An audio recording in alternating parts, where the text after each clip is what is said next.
Welcome to all of you who are attending today.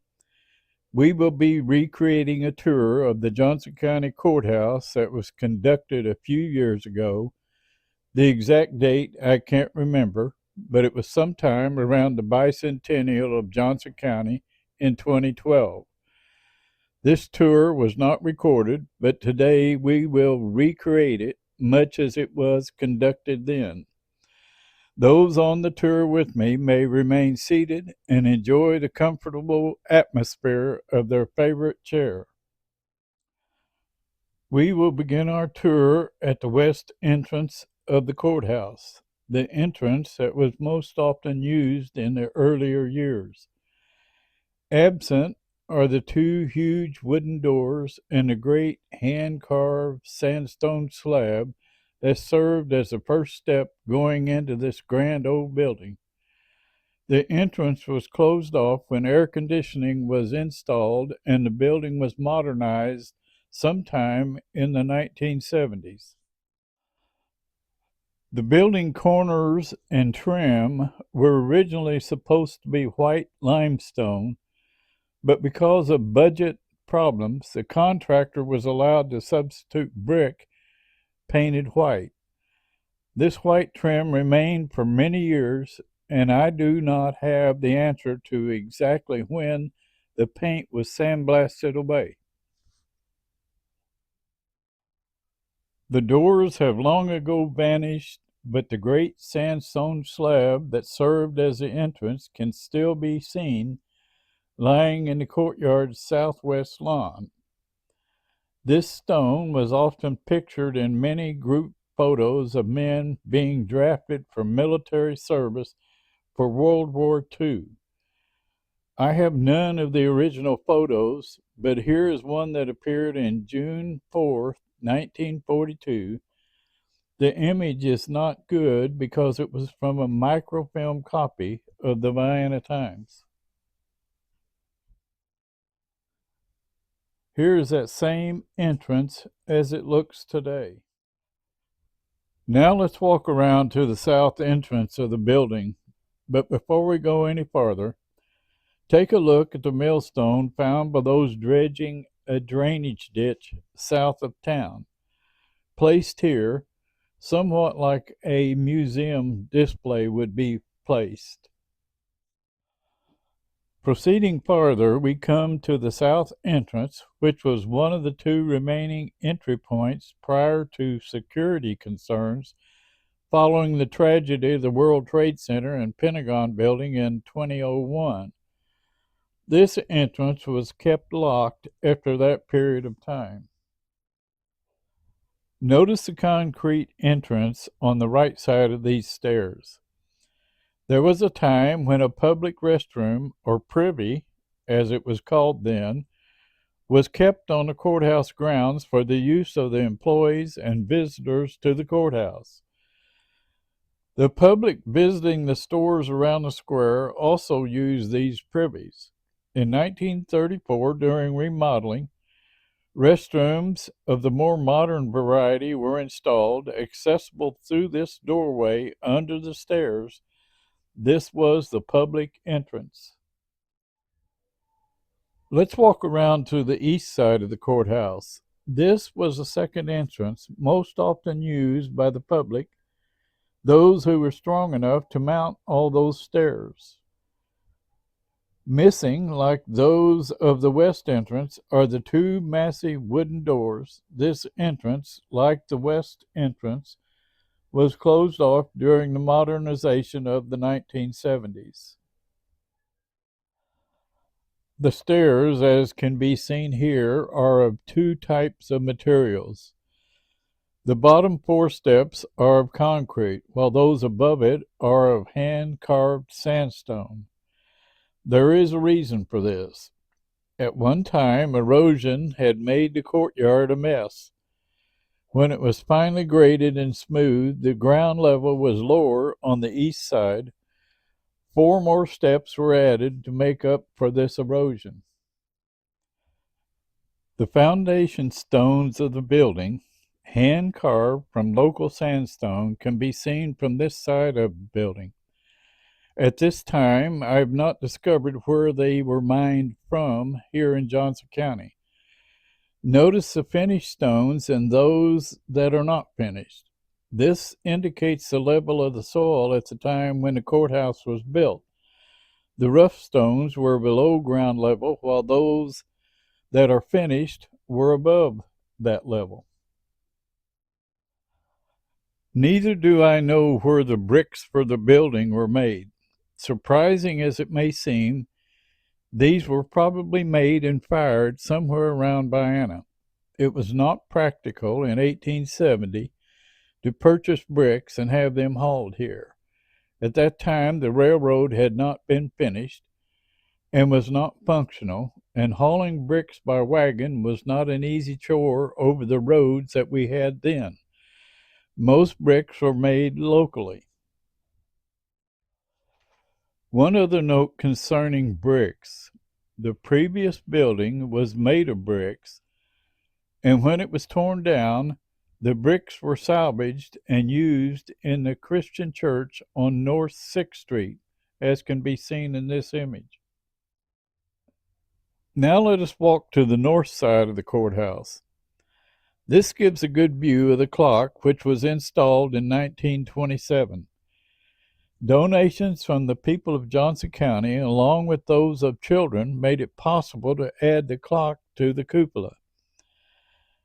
It has been repaired more than once, with new faces added just a few years ago. Notice the Roman numeral 4. This is very unique. When Judge Williamson told me about getting new faces for the clock, I asked him to replace them as they originally were instead of the proposed new Roman numerals. He was open to this suggestion, and I think I can take credit for this. One other suggestion that I made was to change the window color from white to black.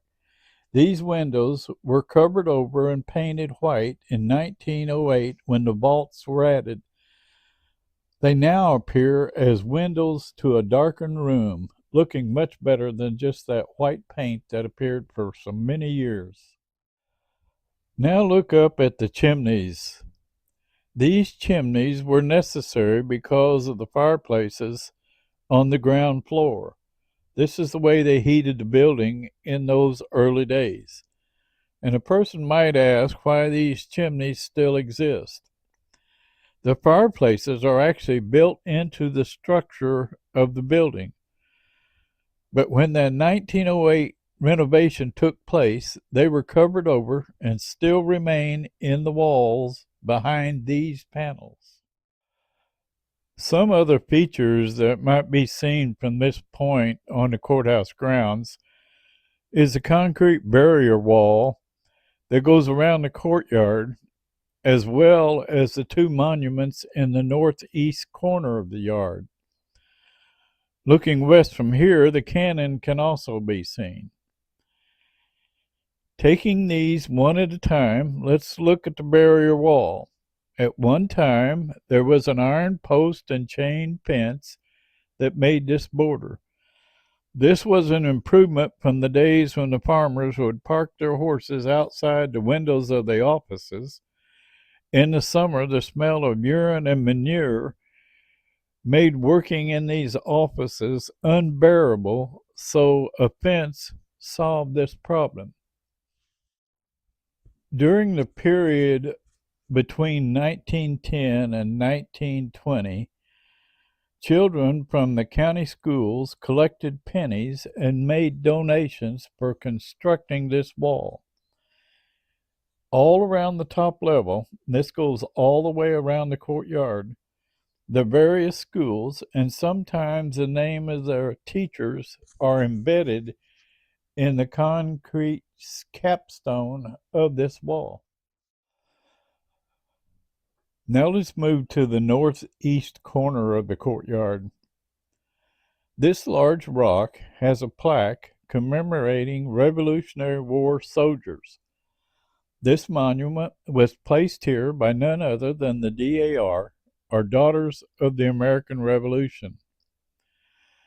The smaller stone beside it was placed here when Illinois 146 was rerouted near West Vienna. It marked the place where George Rogers Clark and his men crossed that point during their move to capture Kaskaskia during the Revolutionary War. This stone was salvaged when 146 was rerouted and placed here. Today, there's another marker at that same location on 146, but this one is the original. The cannon is a Civil War item commemorating the Grand Army of the Republic. This was an organization of old soldiers from the Civil War. The cannon was obtained and placed here by Pleasant T. Chapman. Rumor has it that some boys fired off this old cannon one night, damaging the building across the street. But I don't think this actually happened. It seemed that there were some that boasted that they were the ones that did this, but the age group of those who made this claim is too far apart to be logical. To the right side of the north door is a bronze plaque stating that the old courthouse was placed on the National Register of Historic Places. This came about in 2010. I remember this well because I did a great deal of the research necessary for this. Now let's walk inside the building. Straight ahead is a stairway going up to the courtroom. Another thing to notice here is at the top of the landing above the stairs is an arched window opening, now boarded over, as you can see. Here's an early image showing that same arched window and no stairs. Look closely all the way through the building and see that arched window. The early stairs would have been in this location, in the northwest corner of the building, where the county clerk's office once was, for those of us who remember that.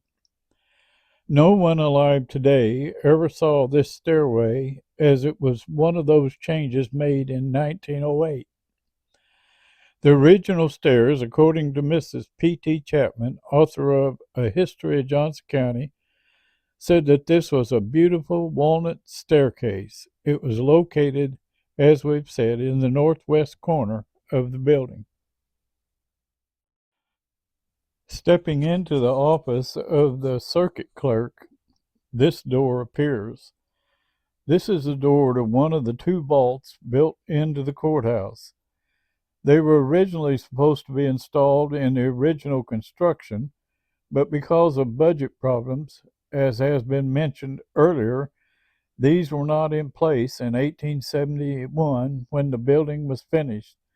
They were added in the 1908 construction.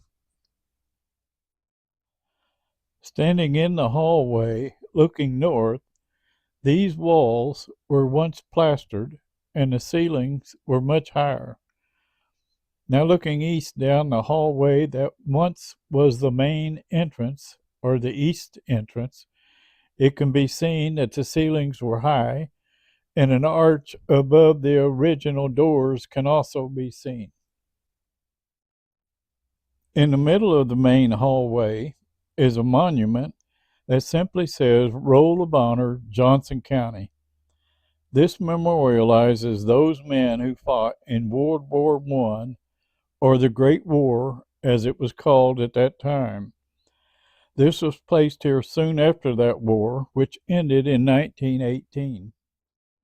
On the other side of the hallway was a portrait of Judge Alonzo K. Vickers. He was once a judge in the county courts of Johnson County and went on to be a member of the Illinois Supreme Court. Now let's move on up this stairway to the courtroom.